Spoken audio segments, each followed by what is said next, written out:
Good morning, ladies and gentlemen, and welcome you all to this virtual meeting of Inconversation under the aegis of Baroda book browser, and with a fervent wish that all of you and your family members are taking adequate care to stay safe and stay healthy. Uh, our topic for discourse come interactive dialogue under this In Conversation series is Indo-China boundary dispute, recent re-emergence, its implications from the point of view of course, defense and security aspects, and geopolitics and bilateral trade between India and China. I'm also happy to inform you that since we have taken to virtual meeting platform for the last couple of months and have held a few Baroda book browser meetings, we have been also able to upload all our past meetings on YouTube channel, and on YouTube channel, our portal name is Baroda book browser. So at any point of time, you would like to see the recordings of the previous meetings which have taken place, please go to the YouTube channel and see it from your own comfort and convenience. With this initial remark, I will straightway hand over to TNC Rajagopalan, who is the moderator of today's virtual meeting, this discourse. And me, along with retired Major Mayank Mathur, are the co-panelists. So without further ado, over to TNC Rajagopalan. Thank you. Thank you, Sunil, and good morning, everyone. And welcome to this In Conversation program on Indo-China boundary dispute, the recent re-eruption. We have two panelists. One, of course, is Sunil Vakil, whom you all know very well, is a chartered accountant, but very well known for his vast reading, a tremendous processing power, and great articulation of his views. The other panelist we have is Major Mayank Mathur, who served in the Indian Army for 14 years and was posted at Ladakh, Sikkim, and various high altitude places. He is an alumni of IIM Indian Institute of Ahmedabad and is a postgraduate in computer technology. He was with the 26th Battalion of the Rajput Regiment and also with the Medium Regiment Bofors, and later on with 139 Medium Regiment, that's Bofors. He has worked extensively with the UDI, the Unique Identification Authority of India, Aadhaar, and with the Department of Information Technology in the Government of India. He was also CEO of Vadodara Municipal Sports Promotion Foundation, nurturing a lot of talent in Vadodara and Gujarat, and by enhancing the existing state of sport complexes at Sama as well as at Majalpur. A keen sportsman, he played lawn tennis at the national level in his school days, as well as representing the services. Now he runs his own consultancy, but he does play a very important role in rehabilitation of ex-servicemen, the widows of ex-servicemen in the state of Gujarat. Now, I'll take 3-4 minutes to set the context or get to the big picture and lend a perspective to the discussions we are going to have. We are having this discussion at a time when the anti-Chinese sentiment is very high. But India and China are ancient civilizations that have coexisted peacefully for thousands of years. It is since the late 50s that we have a border dispute. that spilled into a brief war in 1962 and other relatively minor skirmishes, barring a brief gun battle at Nathula in 1967. There's no evidence of Indian or Chinese cultures influencing each other. Of course, Buddhism went from India to China, and we do enjoy Chinese cuisine, but that's about all.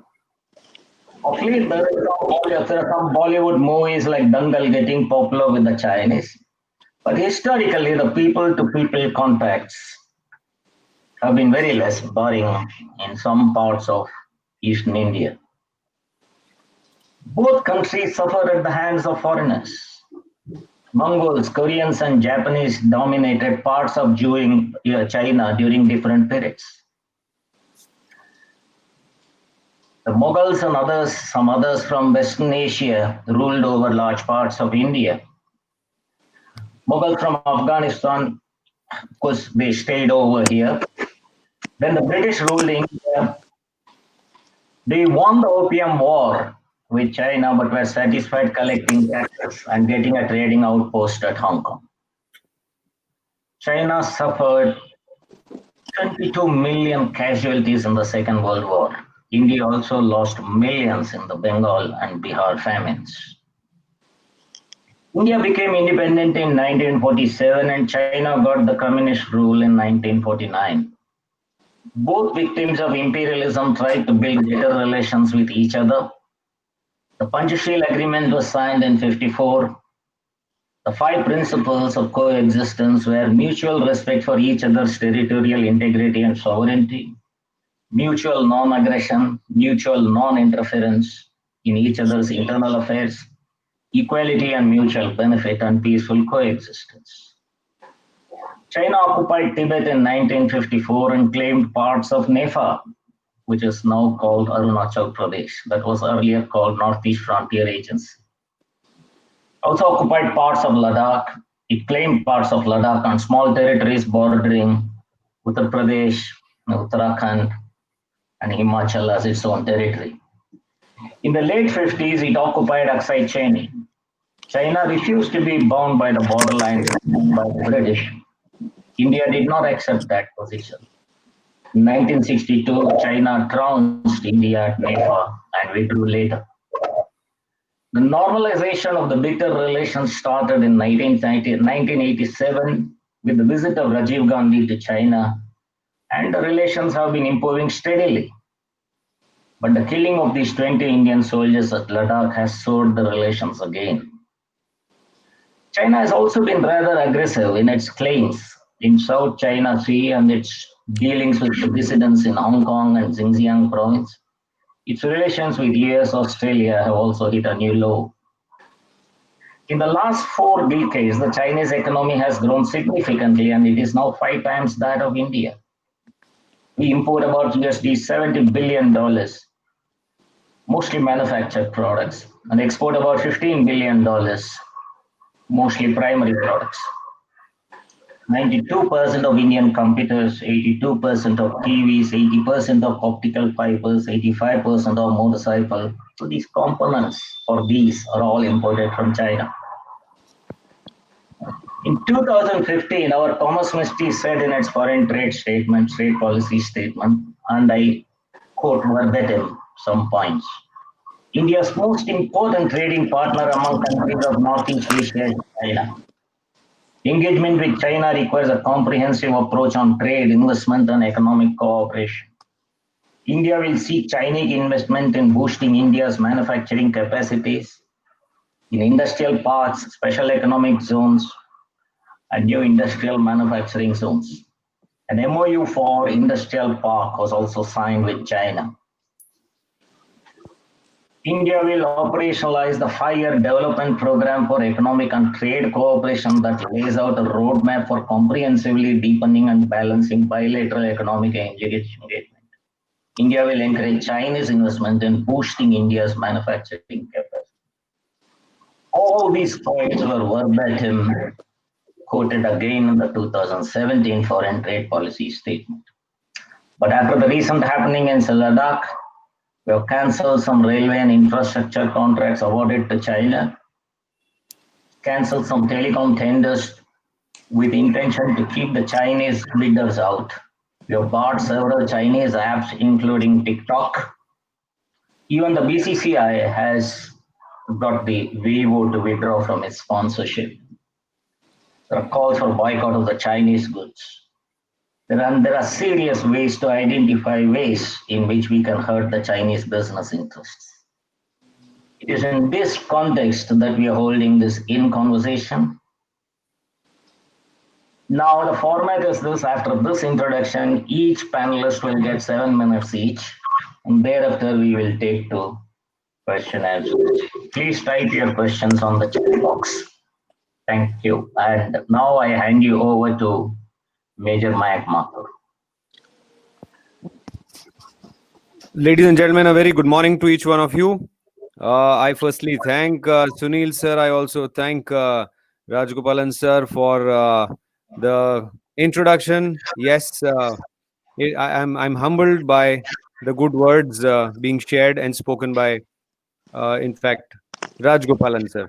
With due respects to you, to each one of you, to having spared your Sunday morning and to see you all here. Ladies and gentlemen, this China problem is not new. Most of you who are 50 and 60 years and above have seen the 62 war, have also been facing this particular dispute which the China has been trying to say. For people of my generation who are in their 20s, 30s, and 40s, this is a new enemy. We've always seen Pakistan as an enemy. We've always seen Pakistan creating problems for all of us. China is a new enemy. And yes, ladies and gentlemen, it is there to stay. It is there to create the problems in the times to come. I have a small little presentation which I will just run through, which is a combination of a host of maps. Each one of you have seen, each one of you have been reading.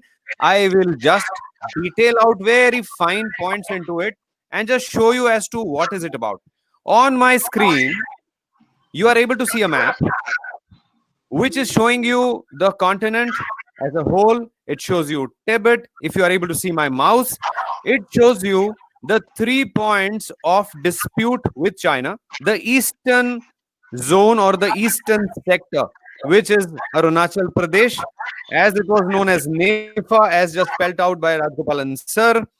The central portion, the dispute, is Uttarakhand and portions of Himachal, which is the Poo sector, and the region beyond Pithoragarh sector. The western part or the western sector of dispute is Aksai Chin, which you see, which is a portion of Ladakh, which is a portion of J&K as a whole. And as well, there is a small little portion which is about 5,000 square kilometers, which is by the name of Shaksgam Valley, which has been ceded by Pakistan to China for its territorial control. So the eastern zone, the central zone, and the western zone. That's how the LAC is talked about. Ladies and gentlemen, this LAC or the line of actual control, it spans to approximately 3,800 kilometers, right from the northern segment to the eastern part of the country, spanning through various states and UTs, Ladakh being a UT now, Himachal, Uttarakhand, portion of Sikkim, and Arunachal Pradesh. So that's how this particular dispute is all about. Just giving you a context of it. Now specifying onto this recent dispute, which is there to stay and which we need to understand. Ladies and gentlemen, if you see my screen, I am showing you the Aksai Chin area of Ladakh region, which is currently, or rather since the 50s, has been occupied by the Chinese government. You are able to see the Siachen Glacier, that's where my mouse is. And you are also able to see the Shaksgam Valley, which has been ceded illegally again by Pakistan to China. So approximately 38,000 square kilometers of Aksai Chin, 5,000 square kilometers of Shaksgam is what is being illegally captured, controlled by China. Next for the maps, I will be showing you where exactly this problem is seen. If you see my screen again, I'm showing you 4 maps. I'm showing you, yes, I'm showing you these lines.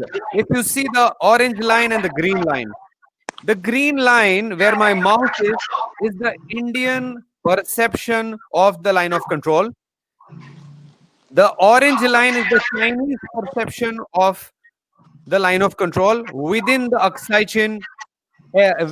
Excision region, which is currently held by China. If you read my map, what it says, what used to happen, how it used to be, these Chinese patrols would come till the orange line, patrol and go back. The Indian patrols in the same region would go to the green line and come back. Now, the region between the orange and the green line is known as a gray zone. And there were certain decisions and agreements taken which said that none of the countries would be armed while they are coming into this area, and they would not pitch anything permanent in there. If you come to the third map, ladies and gentlemen, what it says is what has happened now. What has happened is this particular region has widened up. China has come further towards the Indian side, and Indian green line of perception still remains there. And China pitched in their tents. They also made their proper defenses. They made concrete and stone defenses, which has been part of a lot of agreements since 93 to 2013. About 5 bilateral agreements were signed, the defense agreements wherein it was decided that nothing would be pitched permanently, and which they did it again. In a quick succession, I go to the next map. This is where now it is showing, ladies and gentlemen, where the sense of clashes took place. If you see my mouse, I'm trying to point at the Pangong Tso Lake, the hot springs area or the Gogra area. That was another point of contention where the clashes took place. And the third is the Galwan Valley, where this famous thing now, which has become unfortunately famous, happened on the 15th and 16th late night in the month of June, wherein we lost one CO of the Bihar regiment, and we lost Jawans of artillery, as well as other engineer units who were all deployed there. And this is the place where the exact thing took place. Further, going into the same place, I am just magnifying that area if you see my map again. So if you see this Galwan area or the point of clash wherein we lost 20 people, and yes, we claim that we were able to destroy the enemy bunkers, and we also inflicted a lot of casualty onto the Chinese, onto the enemy, taking away by about 43 of their lives and retaliating in the pure manner. Now, ladies and gentlemen, what exactly happened? 2 to 3 days prior to that, there was a Corps Commander level meeting in Chushul area, which is a common point of meeting.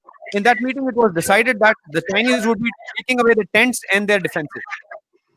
On the 15th, in the morning, 16 Bihar Regiment was entrusted upon to go and check whether these things have been taken out or not. It was reported by the company commander, major ranked officer, that they are still there and they are still not taking it out.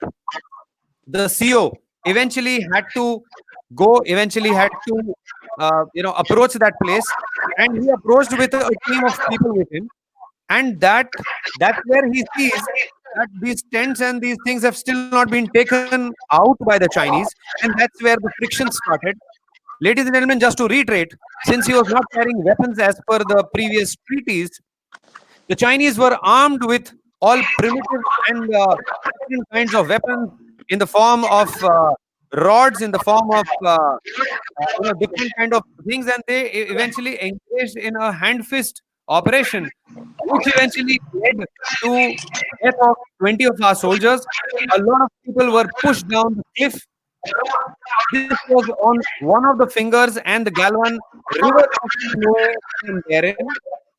These Jawans were pushed, and eventually we lost their lives, but we just did not lose our lives. We took them along, ladies and gentlemen. That's what Indian Army is famous for. We had the Biharis, we had the Jharkhandis, we had the Sikh soldiers, and we just didn't die. We took them along, and we ensured that their commanding officer also is captured a few of those Chinese. We made them as prisoners of war till the time our people were safe, till the time our people were released by Chinese. That's what I wanted to talk about. I will also go slightly further just to talk about a few military statistics of the equipment we have. the army, the air power, and the naval power. Yes, we have less power as compared to the Chinese army, as compared to the Chinese air force and the navy. Yes, our military personnel are also less. We are a 1.3, 1.4 million army. They are almost double to what our strength is. But that does not leave us in a weaker position. We are much stronger than them. We are crazily stronger than them. So that was an initial introduction I wanted to give. I hand back over to Rajgopal. Right, thank you, Major. Now I invite Sunil Vakil to take the stage and give his initial remarks for the next 7 minutes. Thank you, Tian.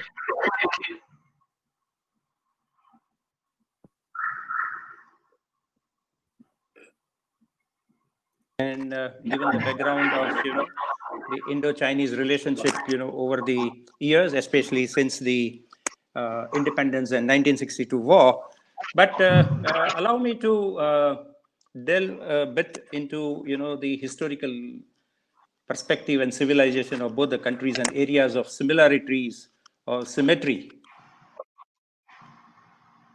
and the areas or aspects of asymmetry between these two countries, which I would just amplify other than what you have already said. Yes, both have been very great ancient civilizations, and the most populous nations on the earth ever since the evolvement of human society began some 4,000 years ago.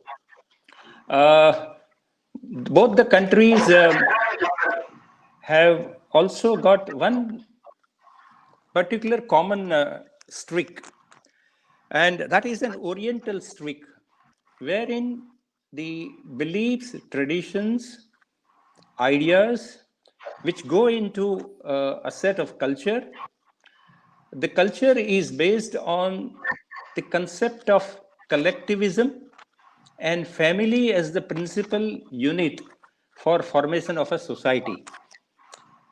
Unlike in the Western society, where there is more accent on the individuals and less on the kinship, in China and India, throughout this civilization, you would recollect and recall that family bonding, kinship, and those aspects of family relationship have been the bonds that have jailed the society.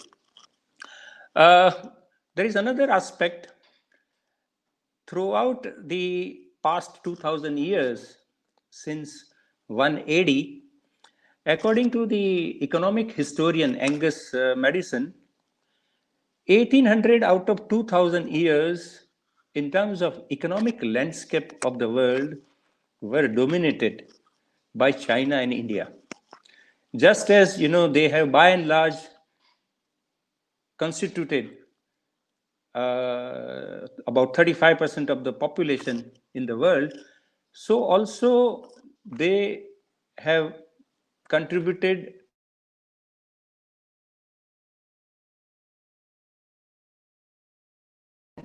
that was in line with the size of these both countries. But in the last 200 years, after 1800, somewhere down the line, both the countries started jading, and they started fading in terms of their economic dependence, economic might. China in the late 17th century and India also in the late 17th century became victim to colonization, and also some kind of opium wars, and certain falling of the dynasties in China. There is another aspect which is very, very stark. In the process, both these great civilization nations lost out on the industrial revolution era, which has formed the basis of modern technology, modern science, and all, right from 1810 to the late 20th century.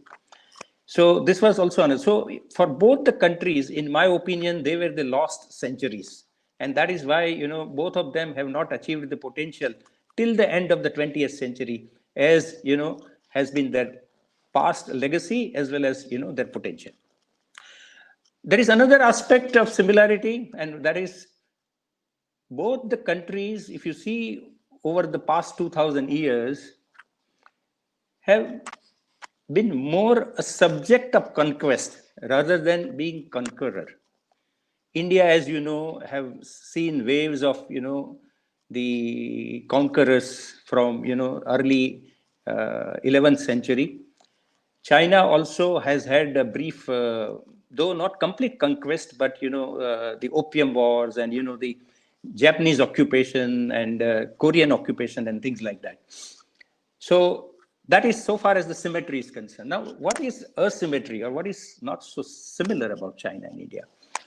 Well, ever since both the countries became the nation states in the present form, although classically, they are not nation state, I would still call them as civilization nations, as distinct from, the nation state concept which has evolved in Europe and America. But be that as it may, right now, both are independent sovereign countries since 1949, 47 and 49 respectively.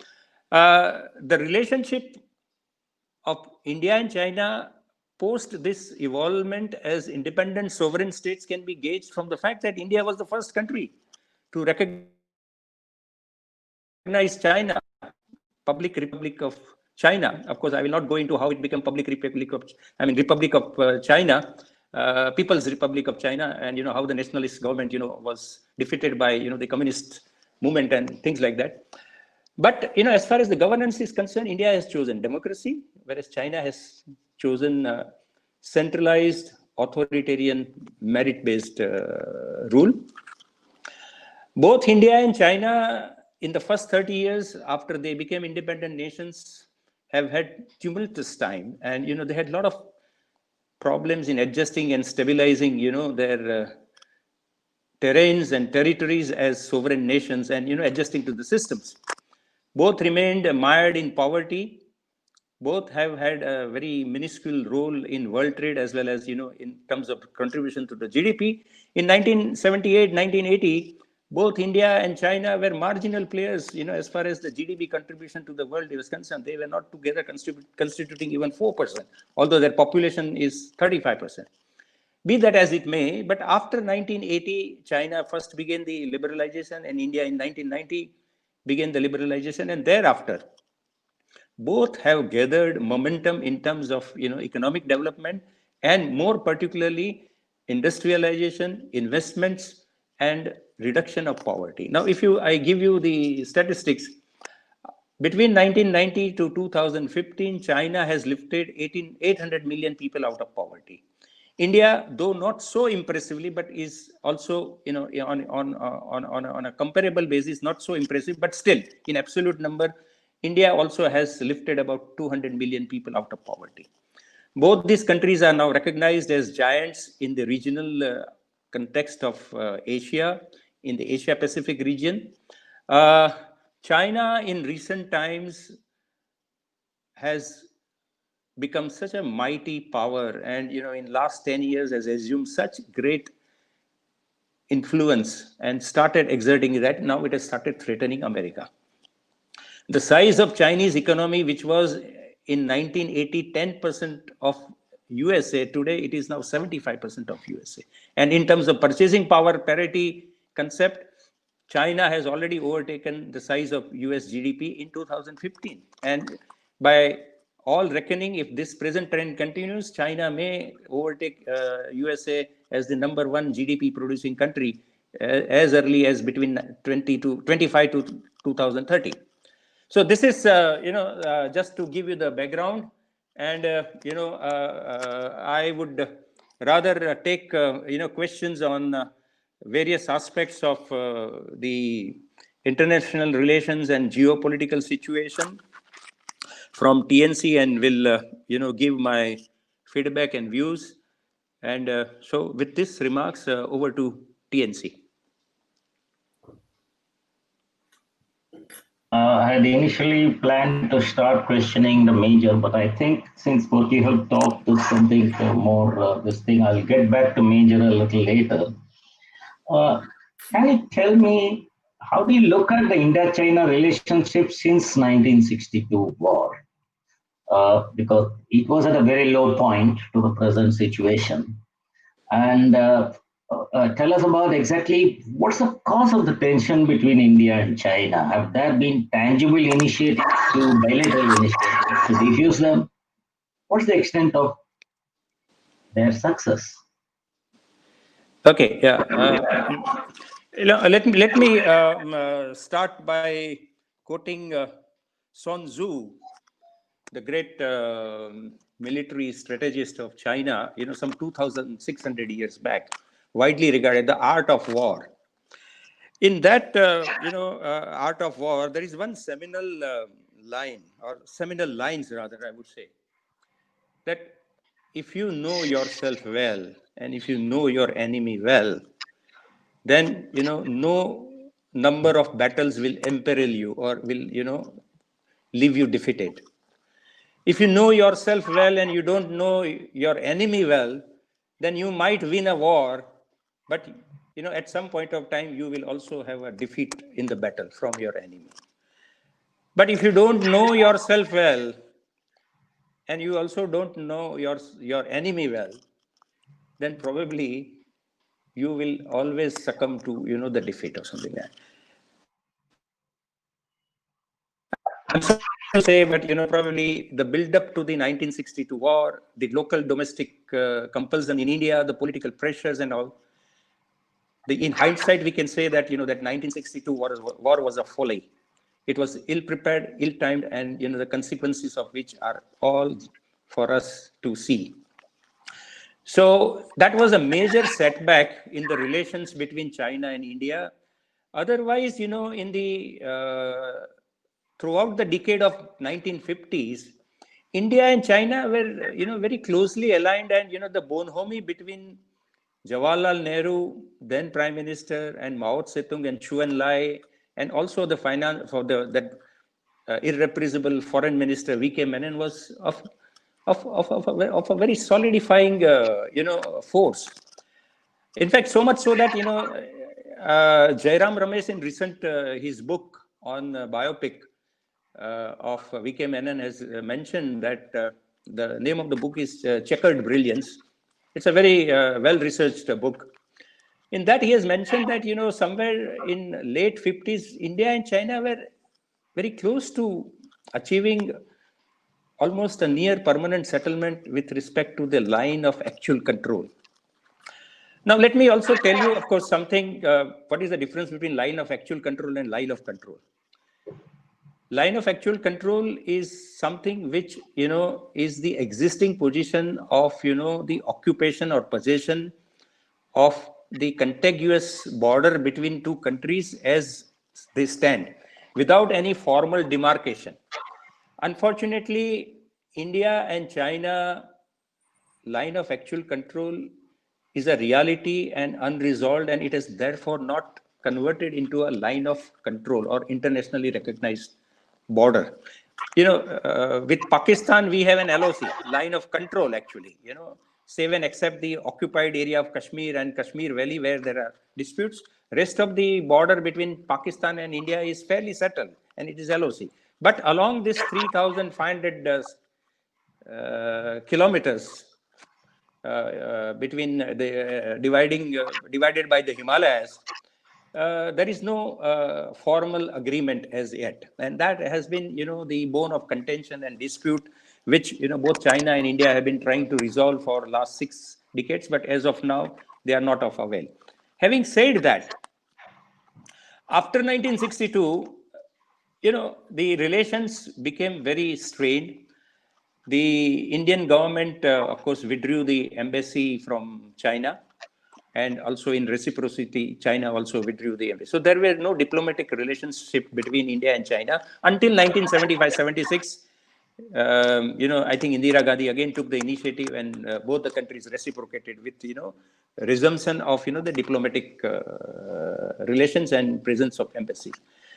The major breakthrough in India's relations with China came in 1988, when Rajiv Gandhi visited China, and a lot of things, lot of congeniality and a lot of legwork and platform for moving forward and moving behind, the earlier reverses behind were set.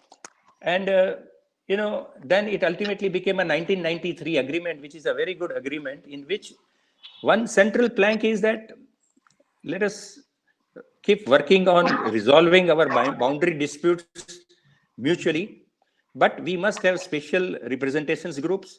We must dialogue with each other at the military level, and no firing at each other, across the line of border, and increase our trade relationship. This became the central planks of that 1993 agreement, which have been reaffirmed in 2003 and then 2007 and so on and so forth.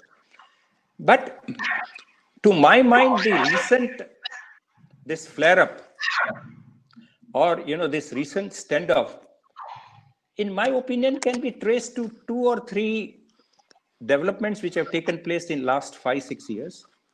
First and foremost, if we recall, in 2016, India entered into a strategic agreement with USA for, defending the sea routes in the Indian Ocean region, followed by an understanding that was reached between Australia, Japan, US, and India. That was, of course, quite many years back, and known as the Malabar Naval Exercise, wherein there is an agreement to democratically elected, democratically working countries to come together and defend the sea waters of Indian Ocean and Pacific, Indo-Pacific region. Now, this is something which is regarded by China as a thorny thing, and if you recollect, after that 2008, for many years, China did manage to contain this thing.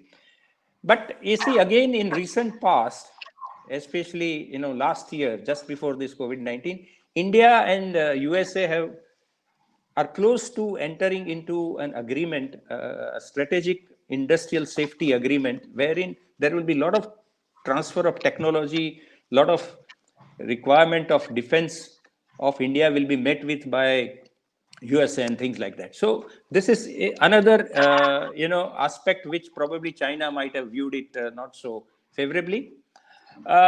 This is all in the midst of there is an ongoing effort by Russia by having a trilateral relationship in the form of RIC, they call it, Russia, India, China. That has also not moved much ahead because of these things. Then in 2017, we have had that Doklam incident under the pretext or under the agreement that India has with Bhutan.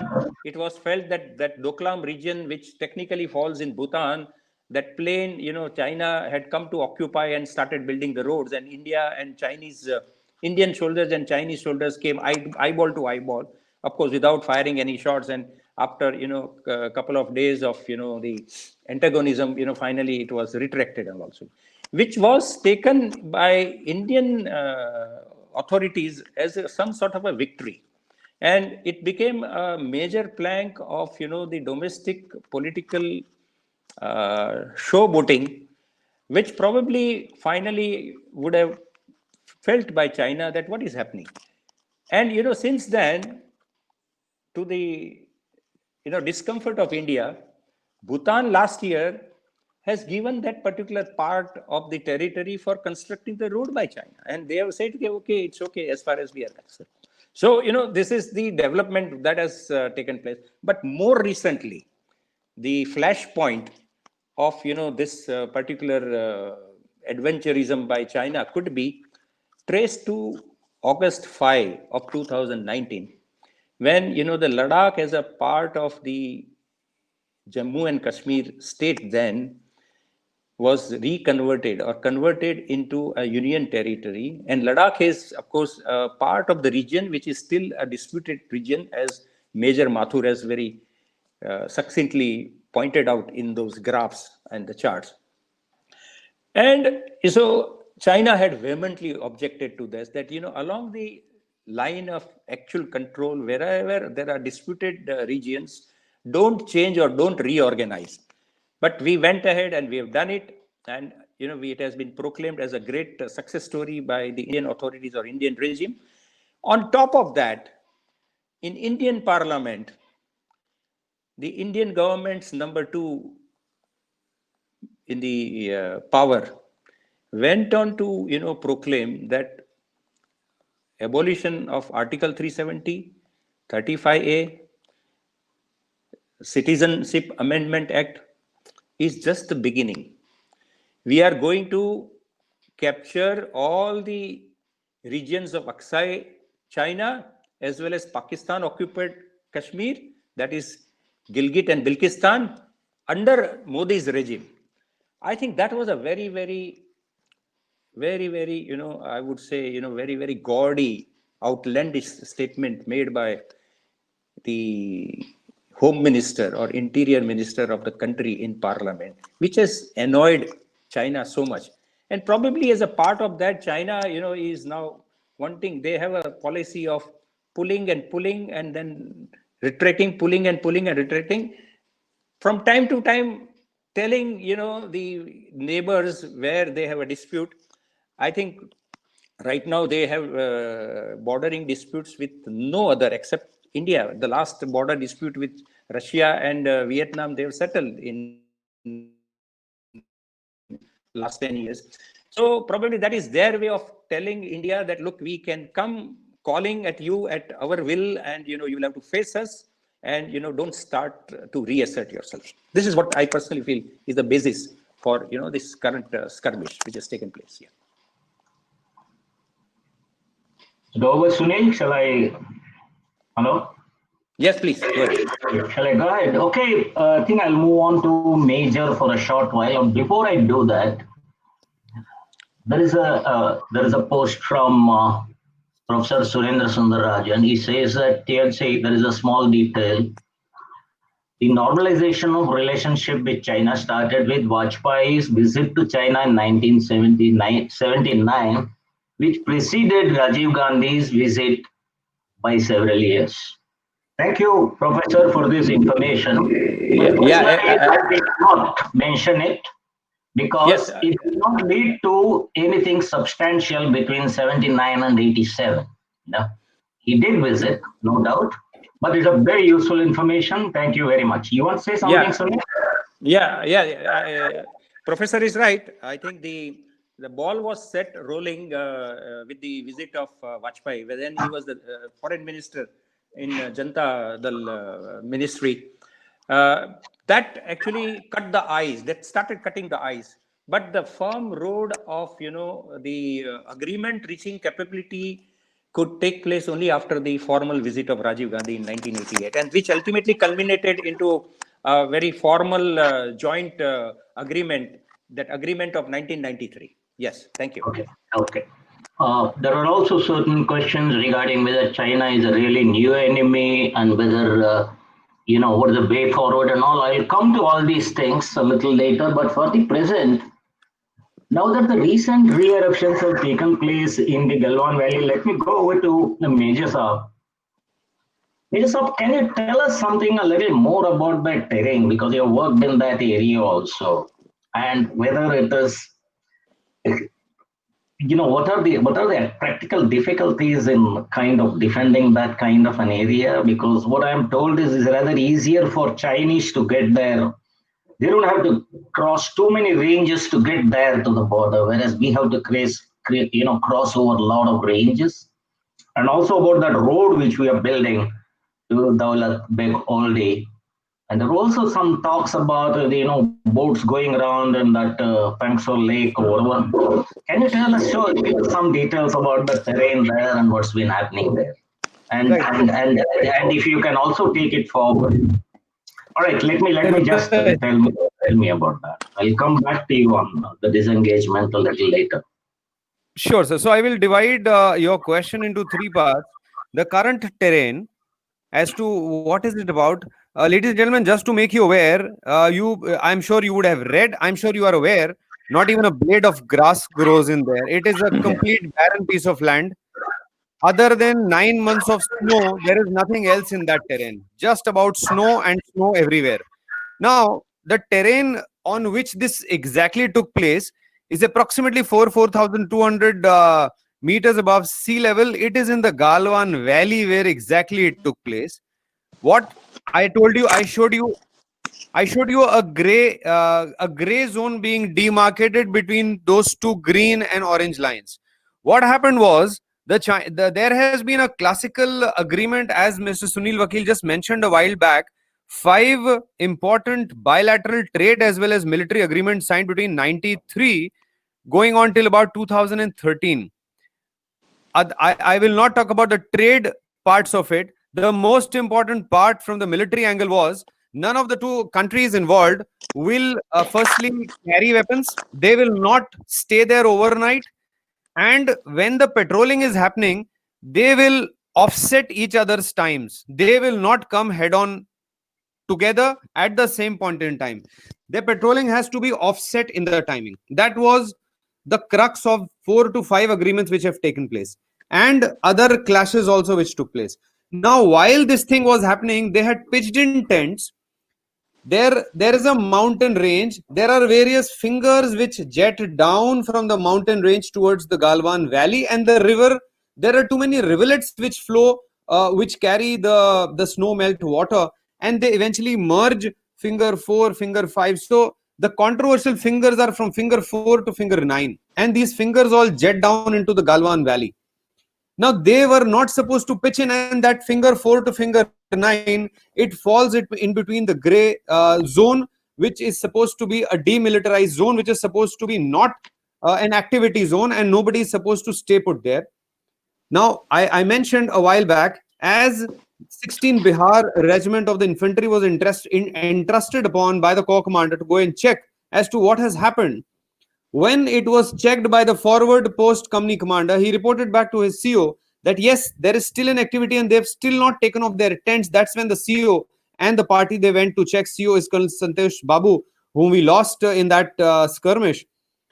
This particular officer with his set of officers went there to take it off, and in that skirmish, since it was a ridge and both the sides of it, it is fairly a broader ridge with both the sides having the cliff which gets onto the valley.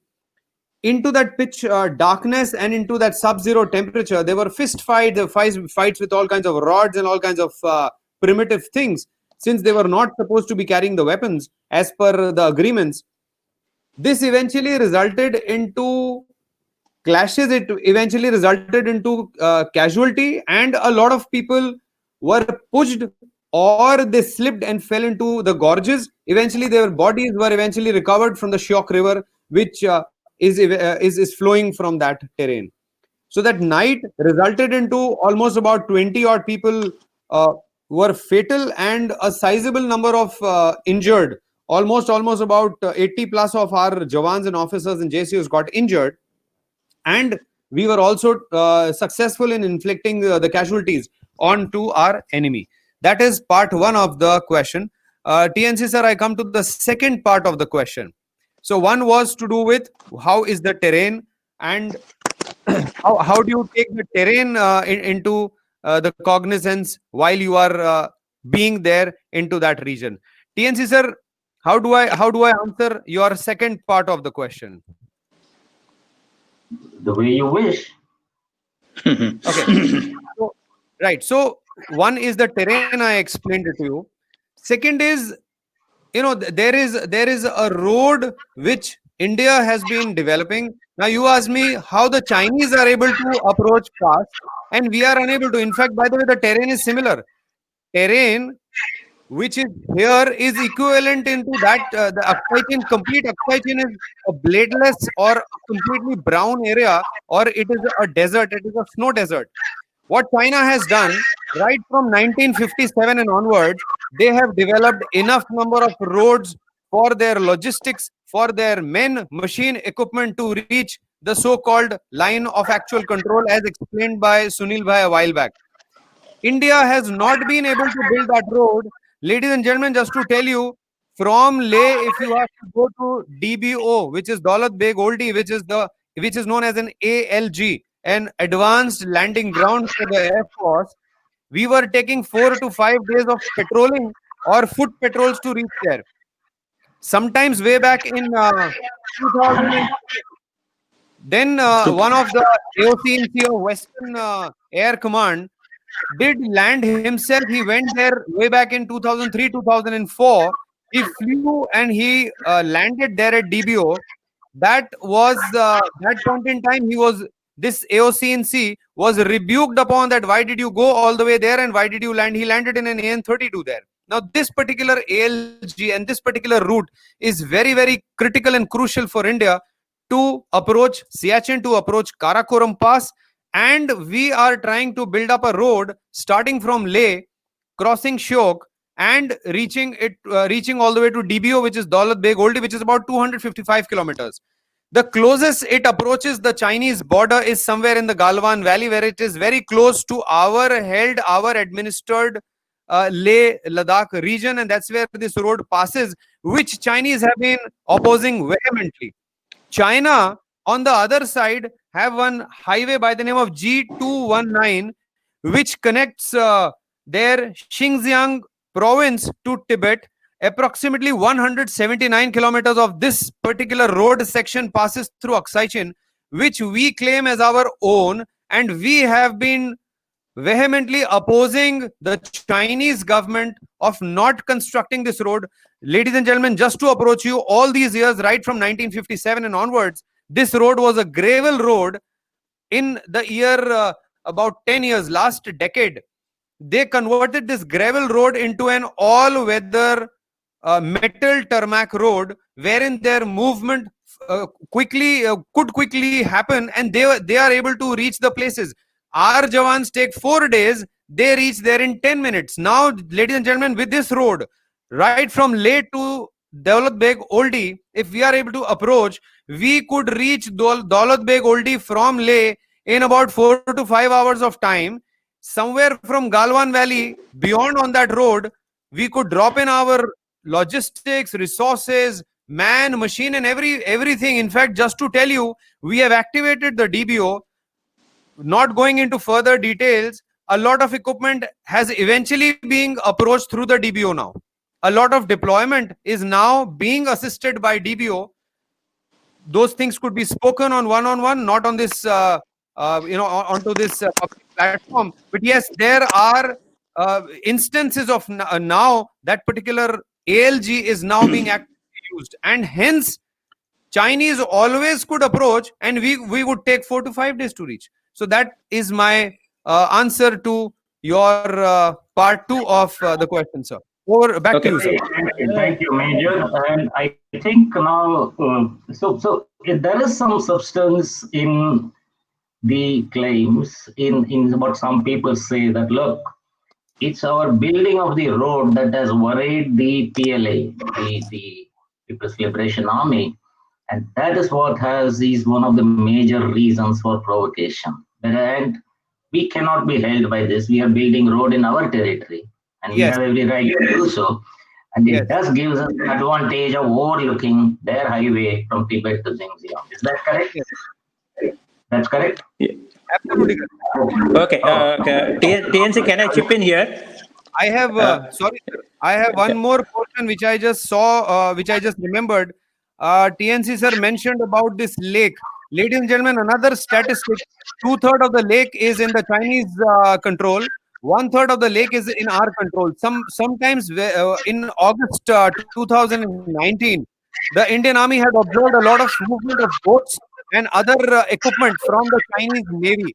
That's when sometimes in 2019, August and September, we moved the naval component of it, we moved the Marcos component of it into Pangong So to counter as to what Chinese army, because this particular range beyond Finger 4, it eventually gets into, because Pangong So Lake, if you see, is a longish lake. It spreads like a river, and it is a huge. It's not a round lake; it's a longish lake, elongated lake. And that's where we moved our naval component, and we have our naval component, ladies and gentlemen, there to protect the water part of it, the water zone, so that the enemy cannot enter, so that we are able to counter the enemy. Sorry, Sunil sir, back to you.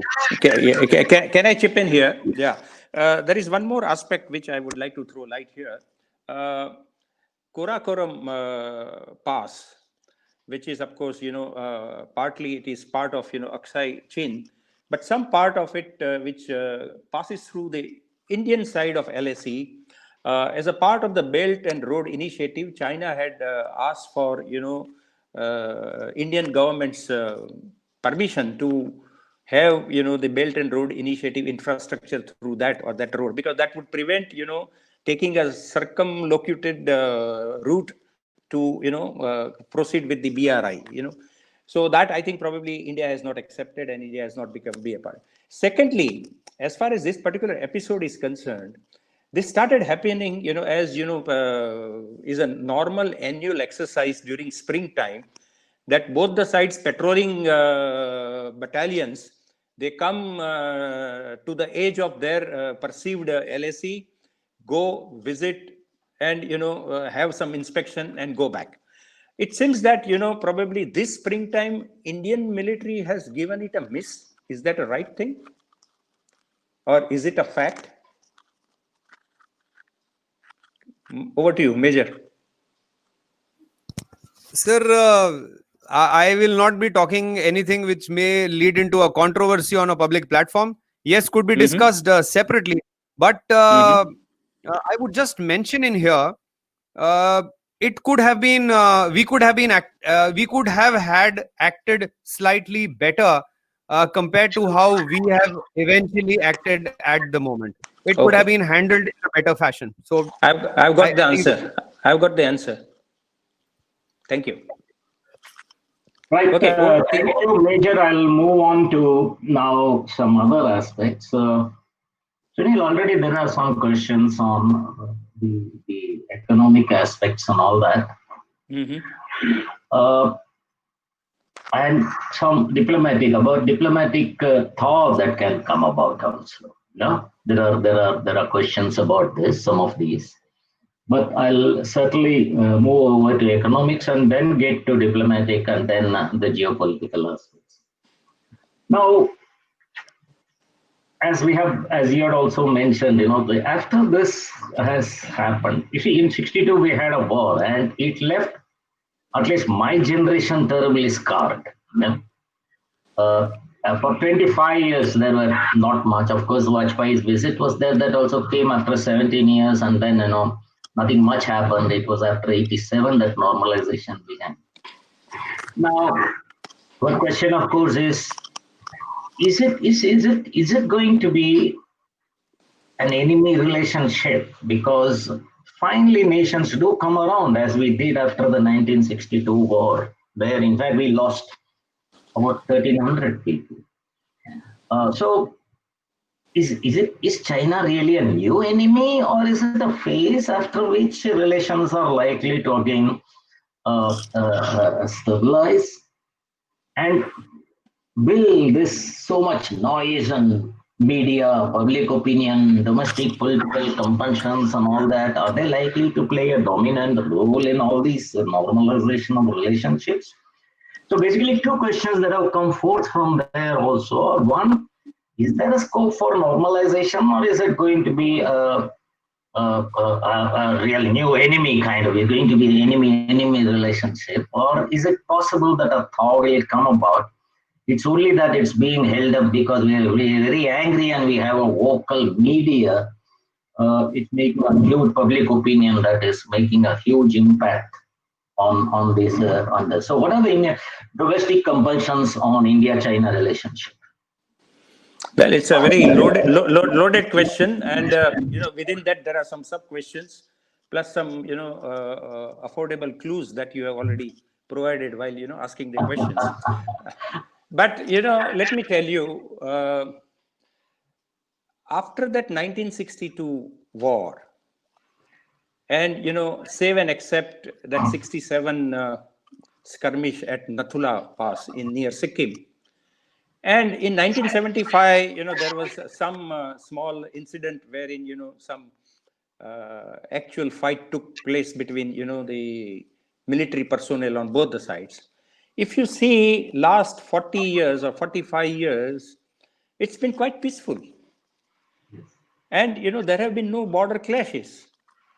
Both have been working to strengthen their relationship, especially bilaterally on trade side, continuously, from 1990 onwards, after that 1988 visit. And let me tell you, both the countries are beneficiaries, and probably India more. And how? Let me take recourse to, some of the slides here, because it is also partly to do with, how the trade relationship has evolved. You see, if you look at the trade relationship that has evolved between China and India, which is also a part of, the relationship between India and China. So in that context, I'm presenting this. Up to 2001, 2002, 20 years back, there was hardly any trade of great significance between China and India. But since then, it has grown by leaps and bounds, especially in last 10 years. And how? Let's have a look at some of these, statistics in the slide. Uh, TNC has already covered, about, the total volume of trade between China and India. It is close to about $80 billion now, out of which 70 or $75 billion is India's imports, and $15 billion or 12 to $15 billion is India's exports. And what is the composition and how is it moved in the last 5 years? Now, if you look at it, in last 5 years, there is a steady increase year after year in the total volume of trade. Though I must say that, it is more of Chinese imports in volume and value increasing than India's exports. And as TNC has briefly mentioned, most of the exports made by India are primary exports. Those iron ore, some textiles, and so on and so forth, and some chemicals. Whereas from Chinese side, it is mainly very critical equipments, intermediate goods, some very powerful capital equipments, and the pharma sector, active pharma ingredient. How is it? This is what it is.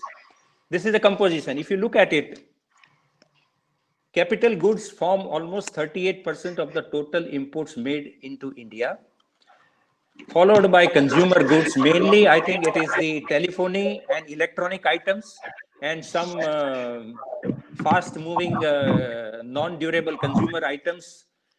Plus, there are some very important intermediate goods like components and some critical raw materials and critical chemicals for the Indian manufacturers, and some raw materials, hardly about 10% or so.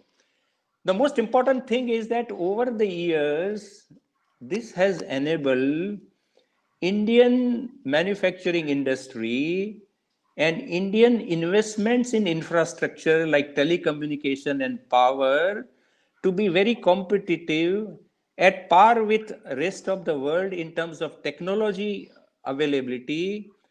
And as far as pharma industry is concerned, in generic medicines, as we know, India is a world beater, and pharma, generic medicines and pharma products is one of the staple items of exports of India, for which the critical raw material is active pharma ingredients from China.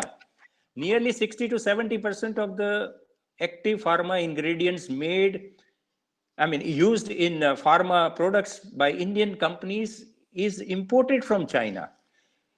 Now, somebody can say that why not import from other countries, or why not we can develop ourselves?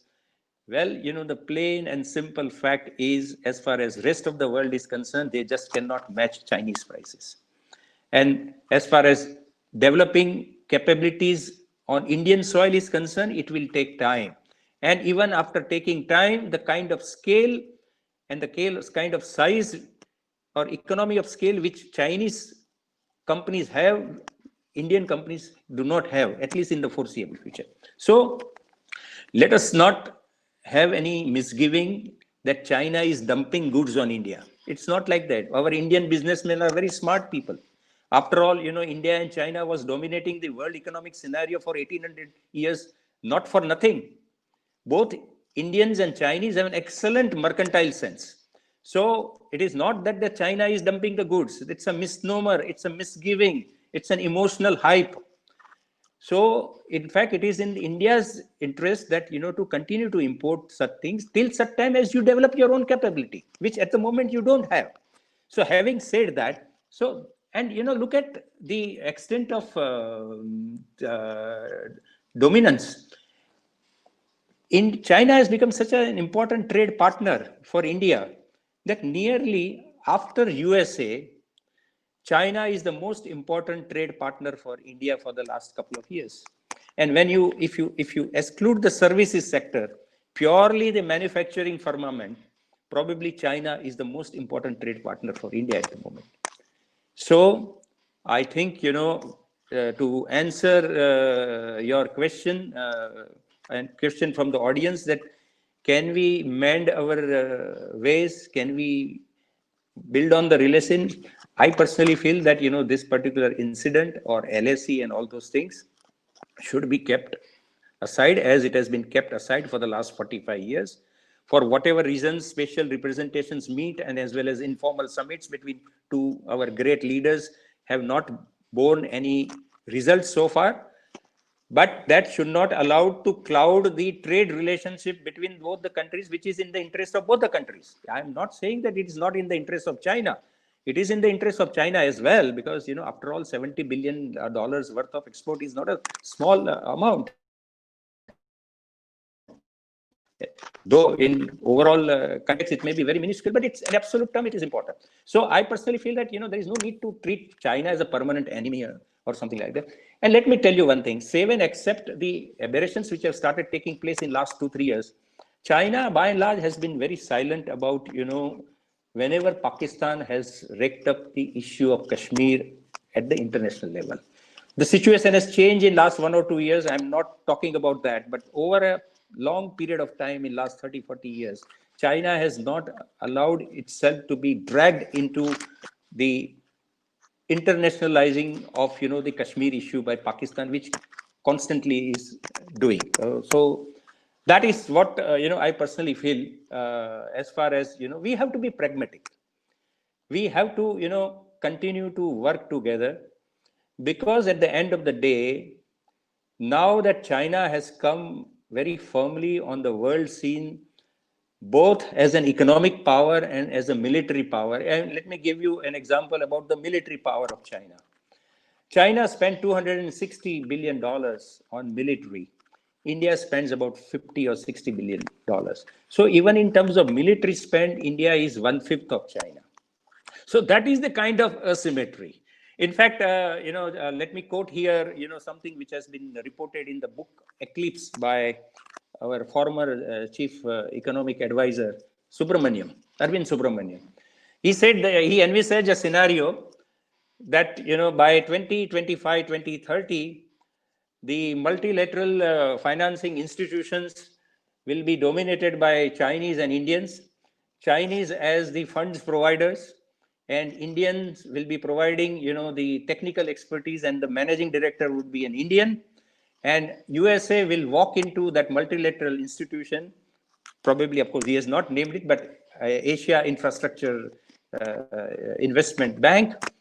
And with $3 trillion loan facility, Americans would be approaching an Indian MD to facilitate financing their deficit, and Chinese, the board will be dominated by the Chinese and Indians, and they will be overseeing that.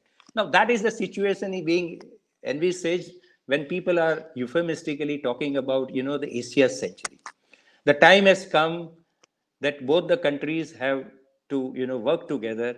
In fact, China, India, and Russia, I must say, to the credit of Russia, so far as taking care of, this region. Russia has initiated trilateral, talks between China, India, and Russia itself. In fact, last month, immediately after this incident which took place in Galwan Valley, within 2 days, that within a week's time, that meeting took place, trilateral meeting, which was supposed to take place in March because of the COVID-19, it got postponed, but that meeting took place. And where did India go first? After, this incursion by China into its LSE, The first call was made to USSR. I'm sorry, Russia. Russian deputy foreign minister was the first person to be called by Indian ambassador in Moscow, and that was the initiative taken by India. Anyway, what kind of response it got, something we'll take it in the subsequent questions. So this is what I would like to urge, that we have to be pragmatic, we have to be restrained in our emotions, and we have to take China with a lot of circumspect, of course, but don't look at China through the plate glass window. You have to look at through a prism, because China, is one country which believed in biding time and hiding strength. Now, this is what they followed all through the Deng Xiaoping era, right up to 2005, 2010. But now, having acquired the strength, having got the muscles, I think probably it has shunned that period of biding time. It feels that its time has arrived. Whereas in our case, if we try to assert ourselves, or if we try to show machoism, probably we are not waiting for biding time to acquire financial and military muscles. And if we start doing it, then it will be little premature, in my opinion. Over to you, PMC. We're already at 12:15. I think some of the questions from the others have also been to be taken up, but by and large, you have covered the diplomatic as well as the economic aspects, and the message that comes out clearly is that there are no permanent friends or permanent enemies. There are only permanent interests. All right. Now, let me just, since you have touched on the geopolitical aspects, and I've also mentioned that China has become slightly, more aggressive, assertive rather, not only in our borders, but also in South China Sea. Can I ask, Major, what's happening in South China Sea? What's the problem out there? You're talking about me? Okay. If you see... No, I'm asking Major. I'm asking Major. Yes, what I will do is I will talk along with a map of it. Just allow me to share the map so that it makes more relevant of a discussion. Just a moment, please. There the map goes. Ladies and gentlemen, I am reiterating where I had left. I am now displaying you a map of the South China Sea. This is almost about 3.5 million square kilometer of disputed area, which tends to be disputed between Malaysia, Vietnam, Brunei, Philippines, and Taiwan.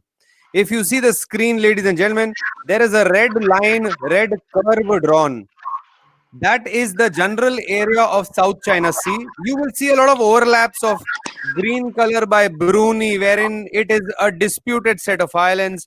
The yellow colored curve from Malaysia, which again is a overlap between Vietnam, Malaysia, China. So this entire area, if you see, which is talking of Paracel Islands, Scarborough Shoal, the Spratly Islands, and a host of small islands which are inhabited and which has nothing.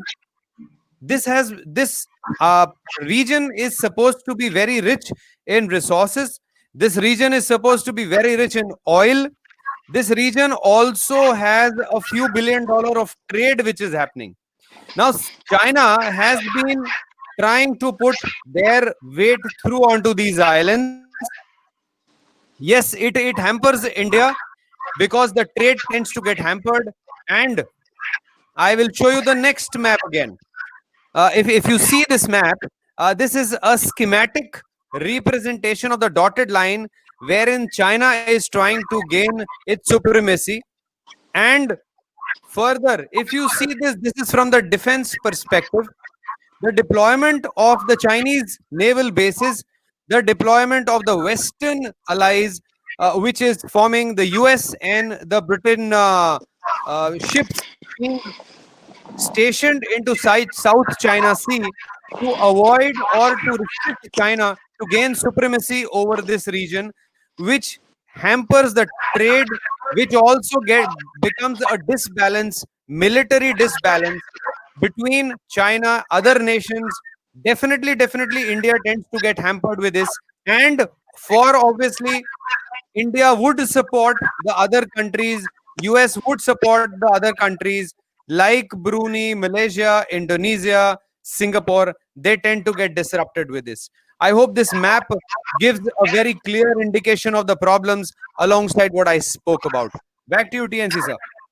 Thank you, Major. Now, Sunil, moving on to our this geopolitical aspects. You see, no country other than the United States has said anything about this skirmish India-China. This only US as Trump has made some remarks supporting India, but nobody, not even Bangladesh, has talked in favor of India. Now, where Sheikh Hasina is a very friendly government. Sri Lanka hasn't talked, nobody. But we don't expect it from Pakistan and all, but even Maldives, people like Maldives, nobody has to except China. Now, why is it so? Do we need to? Is it that the Chinese have gained a lot of influence here, or their economic? This is like that. Unlike Russia, these guys have a lot of economic integration with all these countries that they do not want to annoy a large a country. And how should we approach this? Should we get into the RCEP? Is there any way we should strengthen the ASEAN and SAARC? Uh, how do we counter this situation where we don't have much? Even our own neighbors, Nepal and all, are making some noises nowadays. No. So how this has impacted our relations with Russia, US, Iran, ASEAN, neighboring countries? Can you tell us something about all this? Sunil? Yeah, thank you. Before I deal with how we should deal with the ASEAN region or Asia Pacific region, let me focus on the neighboring countries. It is very well known that Pakistan and China are all weather friends for more than 6 decades, and their friendship has lasted through the turbulent times and also. So and the fact that India and Pakistan are all weather foes. So, the reaction from Pakistan cannot be anything but, the hostile. That's a different thing. But, what is worrying is about, the lack of reaction from the neighboring countries. Now, let me give you some pieces of information about, what is happening in the neighboring region. Nepal, of course, first and foremost, Nepal is like an extension of India, culturally, religion-wise, in terms of proximity of the physical border and everything. The plain part, in fact, the Nepal's connect to the rest of the world is through India. But go back to 2015, when on the issue of delimitation done by Nepal within its country, which would perceivably affect some Bihari origin people settled there, Madesa region, and India government reacting strongly and enforcing a blockade for 3 months, which caused a lot of miseries to Nepal. Do you think that it will go off their memory very soon? So this is one overhang. And now, Nepal has gone on to, in fact, pass a resolution in the parliament with a new map in which, small portion of territories which belong to India, they have shown it as theirs. So that is one thing. Now, as far as Bangladesh is concerned, let me tell you, Bangladesh foreign minister was to visit India a few months back and he cancelled the visit. How many of us know that what was the reason for cancelling the visit? Again, let me go back to, that August 2019, thumping speech of our home minister in the parliament, wherein, repeatedly, not only in the parliament, but outside, in many public meetings, he has referred obliquely to the migrants from Bangladesh as termites. So this has not been taken very kindly by, Bangladesh. As far as Sri Lanka is concerned, Sri Lanka also, Mahinda Rajapaksa is now the new strong man. It is no secret that the previous government led by Sirisena came to power with the active support of Indian intelligence and also. So Mahinda Rajapaksa, was once boycotted from visiting India by Tamil Nadu, assembly pass a resolution that we should not. So, we have our own domestic compulsion. So this is what has happened with our neighboring countries. And that's why even in forget about the neighbors, even Russia has not come out with any positive statement. Of course, we'll deal with Russia when it comes to that. So this is what is the situation. And I think this is something which requires some introspection on the part of Indian foreign policy makers, that, we have either antagonized or, our relationship with neighbors have turned from bonhomie to such coldness that it requires now bonfire, to warm up that relationship. So this is a reality, from bonhomie to, bonfire requirement, So this is something which requires some introspection on the part of India. And talking about China's economic power, probably, now we are giving with this conduct in last couple of years that we are really acting like a big brother. And, I personally felt very strange that Bhutan has come out with a statement that Doklam, for which we have had a standoff, and after a lot of persuasion, Chinese retreated, and which was hailed as a great diplomatic victory for India. Bhutan has come around and said that, okay, you have this road built in that particular area. Now, what were we fighting for? So anyway, this is in nutshell, the last couple of years development in our neighboring countries, which is what. And yes, coming on top of that, China's economic influence and China's reaching out to countries economically is bound to wane. It is definitely going to be a very important factor in shaping the minds and shaping the views of the neighboring countries. So, and this has been the trend. If you take the trend of the history, even whenever they have given the economic aid to those countries have definitely reacted favorably to those countries. So it is bound to be a natural reaction. And therefore, I think I am not very surprised that none of the neighboring countries has come out openly to support India on this. And I think there is another very smart tactical move made by China. They have probably picked up from the statement made by our Prime Minister while addressing the opposition parties and parliamentarians last month, that there is no incursion inside Indian LSE. If a prime minister of country makes this statement, China picked it up, and China's foreign office, website, this statement was showed. So that means there is no reason for other countries to interfere and intervene, including United Nations. So I think we have given to China tactically on a platter. So this is what I personally feel as far as the response of the neighboring countries is concerned. Right. Thank you very much. I think we are nearing almost 12:30. Just one question. Most of the questions that people have asked, which we have covered in some form or the other, please elaborate the policy our country should adopt vis-a-vis China on crucial issues which are now in the open. That is one question. Just take a note. So this is for the future. Isn't it incumbent upon present disposition to move towards the resolution of the boundary dispute? Will this not help India continue building a strong economic bond with China? Isn't this again about the way forward? Is it in the interest of this? Third, Pakistan continues to be involved in the events that have unfolded recently. Imran being diplomatic by remaining silent on Uyghur Muslim issues. What role has abrogation of Article 370 played in provoking these events? And there is another question, can Chinese be trusted at all politically and economically? Iron curtain economy, so the numbers don't hold sanctity. However, their prowess in controlling trade cannot be doubted. And there is another question from Sashi Shekhar. It says both NM and Z, Narendra Modi and Z, came into political limelight as leaders in 2013-14. Bonhomie attempts at personal level and not institutionalized are made from this end and to some degree reciprocated. All this with an expectation that it will work magic in getting China on this. Whether it has happened or not is not the question.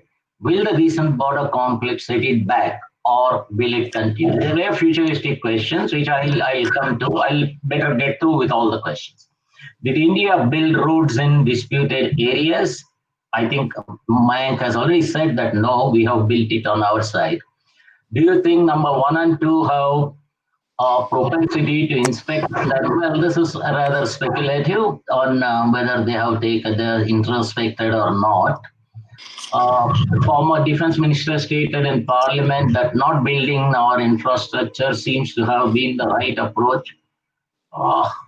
Leading experts have said that, well, the point is we are building one. So let us leave it at that. And can we hold our domestic matters? Can we hold them hostage to what China will do? We are doing something in Article 370, scrapping and all is our business. But I think the issue you mentioned was that not that we said that we will also occupy Aksai Chin. That's the provocation, not merely the Article 370. So I think then there is a question that I have visited the Tibet up to Everest camp, every Pongsong Lake area, beyond Tawang in Arunachal Pradesh. The difference in infrastructure on India side and China side is humongous. That's what Vikram Singhal says. So this is another. Amit Bhai Tolakia says that a question for both. How do you see the proposal for boycott of the Chinese goods in relation to security vis-a-vis China? Will it help India's national interest to have an adverse long-term economic impact on India? I think you have said that we can Already covered, yeah. Already covered, yeah. Cutting off. Sunil, how can we expect another Jula summit in Chennai like Sabarmati? Will you see Xi and Narendra Modi swinging on a Jula again? Total failure of Jula diplomacy, says somebody else. And major, as per my understanding, China, which has reiterated its commitment to not change the position unilaterally, use the pretext of an exercise to suddenly spring a surprise. Is that correct?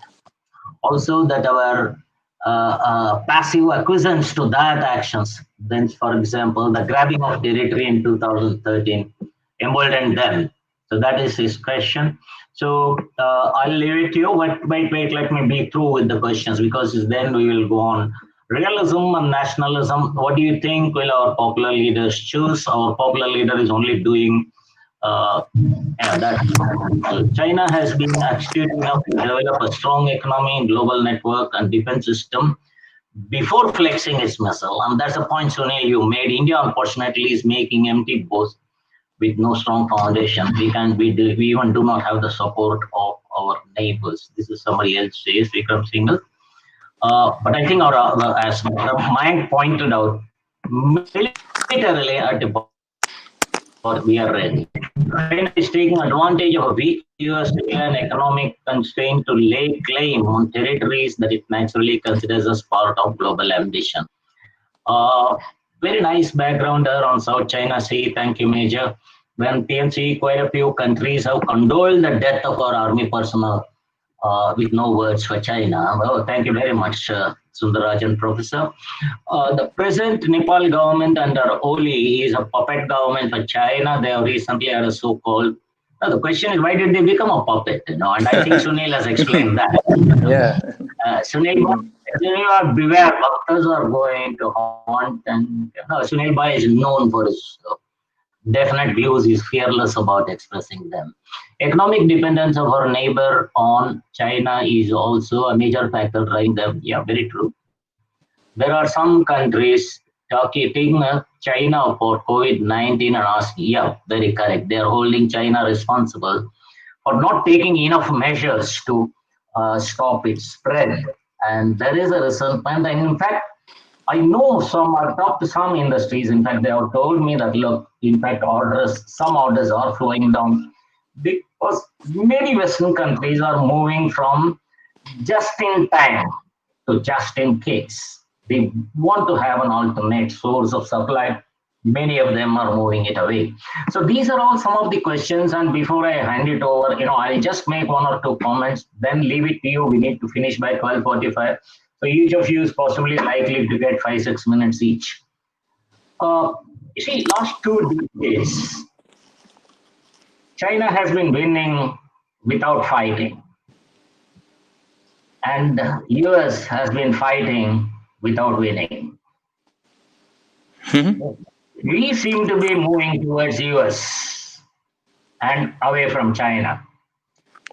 Now, keeping all this and all the questions in view, Sunil and Major, I hope you all have noted down what you have to reply. So I'll first hand it over to Major and then take it over to Sunil. Major, your last comments now, in fact, answers to these questions and final comments. Yes, so very pertinent thing from Professor Sundarajan. Sir, I hope you are listening. Uh, we are using a very nice, I should say, a nice word for China. They are good at salami slicing. They are good at nibbling. This is what they have done in Vietnam. This is what they have done in North Korea. They nibble, they keep quiet, they grab it, again nibble, grab it. So we call it as nibbling, we call it as salami slicing, various terminology is used. Yes, a slight change, if you see from the military perspective, we were, yes, we have been aggressive, but then aggression levels have slightly gone up in the recent past. Aggression levels from the military aspect have gone up. Uh, whatever little of time, I could see the change while I was commissioned about 24 years back, and what the army is doing now. There has been a change in the stance. Aggression is more. There is no doubt about it. And the stance that we will not allow this salami slicing. We will not allow this nibbling. As Sunil Bhai was explaining, last 75 years we've been not been able to define the LAC, and we've just taken it sitting, we've just taken it like a sitting duck. So the stances have changed, aggression has changed, and the salami slicing and nibbling will not be permitted. That is a very critical thing from Professor Sundarajan. I hope I am able to answer in the way. Vikram Singhal, yes, I completely agree. Since I've stayed there, I've been posted there, we have just about no infrastructure. They are able to reach the boundary, they are able to reach the line of actual control from their base, which is about 100 kilometers, like in about hour and a half, and we take 4 days to walk there. So those differences are there, and that's why we are building up this 255-kilometer road all the way from Leh till Karakoram Pass. That is another one. And I'm just scrolling the chat box down. Yes, over to you, Sunil sir. Yeah, thank you, Major. First and foremost, my this comments and summary would, I suppose, answer most of the questions which have been put up on the chat box. Let us understand one fact. China is one country which has got a maximum number of land contiguous borders with foreign countries, 14 in all. Now, as far as I know, Vietnam and Russia, leave aside Taiwan. Taiwan, of course, they always consider it as a part of China itself, integrate as much as we do Kashmir. They have settled the border disputes with both Russia and Vietnam. There is an agreement. Russia, they held discussions 91, 94, and 2004, and now there is no dispute between Russia and China anymore. They have some small disputes in the eastern China Sea, like what, the South China waters or the maritime routes, over which there are 6 countries who are claiming, like Malaysia, Brunei, Philippines, so on and so forth. And that is primarily for the, access to those islands, Paracel and the other island, where, there is a lot of oil richness. Similarly, on the eastern side, there is an island which from medieval times, it belonged to China. It just happened that in 18th and 19th century, they lost the control because China started losing control of some of the peripheral territories as it was, internally mired in a lot of civil wars and instability. So, Japanese Americans came to conquer it in the Second World War, and that particular is, I think it is known as Senkaku in the eastern side. And those islands probably right now Japan is controlling. It is not inhabited, but again there is oil richness and oil resources in that island. Now let me tell you one thing, that the whole of Asia's geology, from the point of view, and I don't consider Russia as part of Asia because Russia is bulk of the Russia is in Europe. Asia's geology from the point of view of energy resources is very, very minimal. So both India and China have to strengthen their energy security, and China probably as a part of that, is trying to, stake its claim on this islands in the South China Sea and all those things to augment their resources. Having said that, so China has settled the border disputes with most of its countries. China has bided for time, a good deal of time, 30, 40 years after it started modernizing itself and building its muscles. Before, in last 7, 8 years, after the advent of this Xi Jinping as the new leader, they have started asserting themselves and they feel that their time has arrived. So one aspect that India, from Indian perspective, we'll have to see is that at the end of the day, we can't wish away China for two reasons. Because in terms of size, it is matching that of ours. And, it happens to be our neighbor in the Asian region. So China's rise and China's power in the world, when the whole of Europe is accepting, India will also have to, pragmatically look at it. Rather than, I'm not saying that we should be subservient to it, but we must accept China's new role as one of the major powers. And in that context, we have to set our, geopolitical equations in the region and overall in the world. After all, let me also tell you that Belt and Road Initiative, about which there is very little discussion or very little information available in Indian media, the Shanghai Cooperation, or the Belt and Road Initiative, the number of countries which have participated have been more than what is the number of countries sometimes participate in United Nations General Assembly. 138 countries have become part of that BRI, including most of the Western European countries. The only notable exceptions are USA and India. So this is the new geopolitical reality emerging on the bedrock of China's economic power. Their military power is also quite sizable, not as sizable as that of USA. But we must accept now that US near monopoly as a supreme single power after the collapse of Soviet Union, which lasted for 15, 20 years, is now, I think it is ending. And because of China and also some other countries, we may see emergence of multipolar world in the coming decades or something. So this is what I think, sum and substance, I would cover up. If any Okay. part is missed out, it may be pointed out. I'll try and cover it, and we may try Okay, to give Sunil, justice. thank you very much. I will finish with one final question to you. No? I think the broad message that comes out from you and Major is this. You are saying don't fight, and Major says if we have to fight, we are ready. Right? Now, the question is I have one question. Have we suffered because our diplomatic relations have been highly personalized and not institutionalized? You are asking me first or to the major? We both have to answer. No, you. I'm asking you because that's one of the questions on the chat box. Have we? Is it that India has got the foreign relationship too personalized rather than institutionalized? Well, you see, the kind of interactions which began because the emergence of both the strong leaders on our side, Narendra Modi, and on Chinese side, Xi Jinping, almost coincided. I think he took over as Chinese premier sometime in 2012-13, and Narendra Modi in 2014.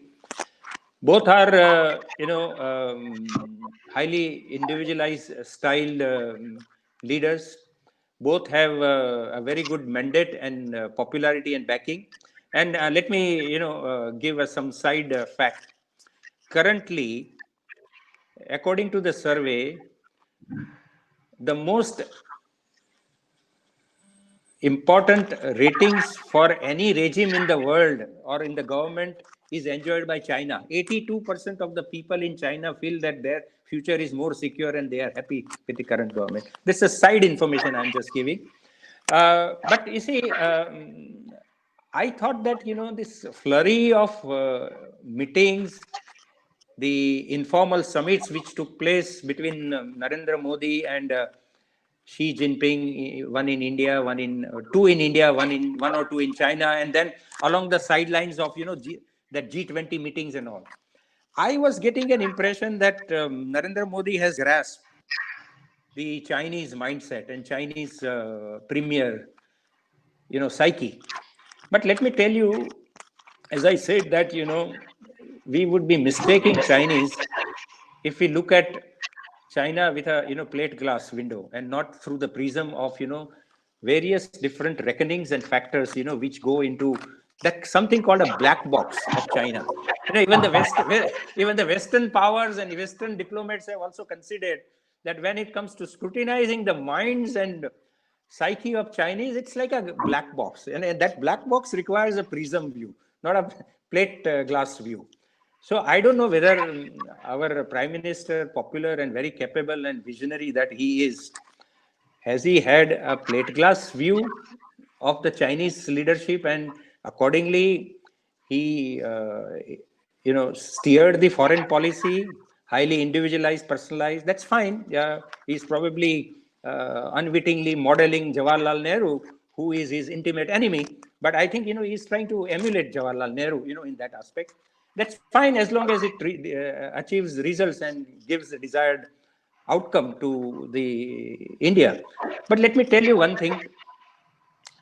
What is true about any country is that every country will be true to taking care of the individualized, enlightened self-interest. And you got to accept and look at that country before you accepting that country or that country's head as your friend or your bone homie. You must always have, this thing at the back of your mind. So I think probably this series of developments in last couple of years, wherein we have also given reason China to antagonize, and as Major very rightly put it, Chinese strategy is always, nibbling and retracting. That's the style of China. So probably they are once again trying to tell India that, you don't mess around with us. Otherwise, we'll come calling at you, and we'll come calling at you with much more force than what it was in 1962. It's a reality that India is not the same as it was in 1962. Same is China is not what it was in 1962. India has grown multifold, but China has probably grown many multifold or something like that. So there is an asymmetry of both economy as well as military strength. And whether we like it or not, that is going to stay for quite some time. So build up your military muscles, build up your economic muscles, try to improve and be friendly with your neighboring countries, especially. After all, you are known by what your neighbors talk about you, not by, the people in the distant region or something like that. So this is what my, final call is, that this pragmatic view, the spirit of give and take, and ultimately, as Mayank Mathur said, that that LAC, line of actual control, is a desolate region. Not a blade of grass grows on it. When our Jawaharlal Nehru made a statement, and probably he was ridiculed by certain Sangh Parivars later on. But let me tell you, Mayank, I think you please correct me on this. China has never signed that so-called McMahon agreement. I think we have not mentioned about that, but now let me say in the ending, the Indian perception of what falls in Indian side of the border is by that imaginary line drawn by that particular colonel from British era in 1914. Now, in 1914, if you see, China was in deep chaos, and Tibet was, almost an autonomous and sort of a separated region from China. And the signatory to that agreement is India under the colonial British and Tibet. China has not signed that. Yes. And that is the reason why we are not getting any traction internationally. I think one aspect probably TNC we have not covered is that we are not getting any international traction in this matter because there is nothing like a defined border. After 93, in 2004, 5, and 2007, since then we have been exchanging the maps, but exchanging the maps have not reached to any palpable, tangible conclusion.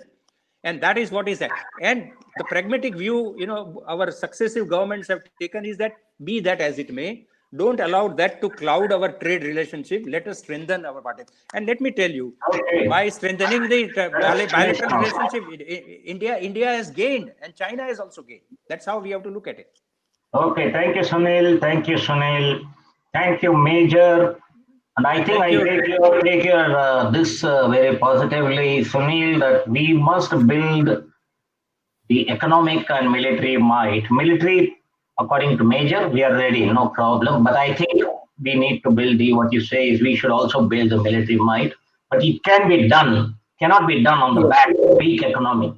So we need to build a great economy before taking on this kind. But in the meantime, we should negotiate, play for time, whatever it is. And we should find a negotiated settlement, you know.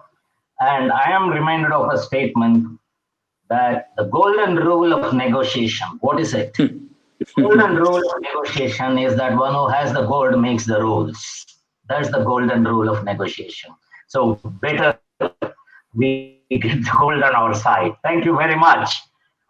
Thank you very Thank much, you. Sunil. Thanks everybody for participating. Thank you, TNC, Major. for Bye. And contacting. thank you, Sambhavi, for the arrangements made, and thank you, our friend, I Samir. forgot his name. Samir, Yeah, in fact, thank you, Samir, for all the arrangements. Thank you let very me much. let me acknowledge the tremendous help that we have been getting from our member Samir Parikh Uh,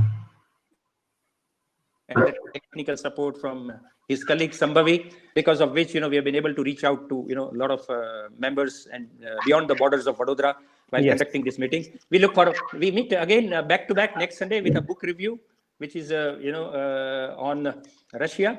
This is on Putin's the book which will be reviewed by Vikram Singhal. And until then, goodbye, stay safe, and wish you a very happy and fulfilling remainder of the Sunday. Thank you. All the thank you. Thank you Bye. so much. All the very best. Bye. Bye. Thank you. Bye.